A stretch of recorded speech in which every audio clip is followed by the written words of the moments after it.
अस्सलाम वालेकुम नाजरीन। सजावल खान गुरमानी एक बार फिर आपकी खिदमत में हाजिर है।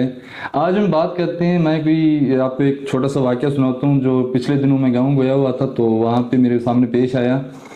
तो दो बुजुर्ग बैठे हुए थे एक बंद दुकान के बाहर, जो थड़े बने होते हैं वहाँ पे दो बुजुर्ग बैठे हुए थे, तो बड़े आपस में गपशप कर रहे थे और बड़े जोर जोर से कह के लगा रहे थे और लोट पोट हो रहे थे।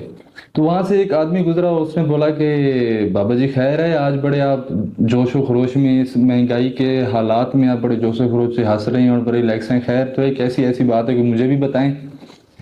तो उनमें से फिर एक बुजुर्ग ने अपनी हंसी पर काबू पाते हुए कहा कि जी, बात ये है कि जो पाकिस्तान के अंदर इस टाइम महंगाई की सूरत हाल है, चीनी पेट्रोल और दीगर एशिया की, तो उसके ऊपर काबू पाने के लिए हमने उसका हल तलाश कर लिया है। तो उस फिर राहगीर ने कहा कि यार वो जो है हल है हमें भी बताएं, फिर हम भी उसके ऊपर अमल करें ताकि हमारे लिए भी कोई आसानी हो।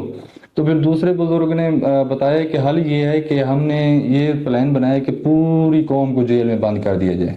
कहानी खत्म। पूरी कौम को जेल में बंद कर दिया जाए और साथ में एक गधा बंद कर दिया जाए। वो हैरान हो गया, उन्होंने कहा यार ये कैसी बात है भी, चलो ये, उसने कहा जी सब जी ये बताएं कि पूरी कौम को जेल में बंद करने की बात तो समझ आती है, जेल में चलो दाल साग पानी मिलता रहेगा और सुकून से रहेंगे, कोई टेंशन फिक्र भी नहीं होगी, साथ में गधा क्यों?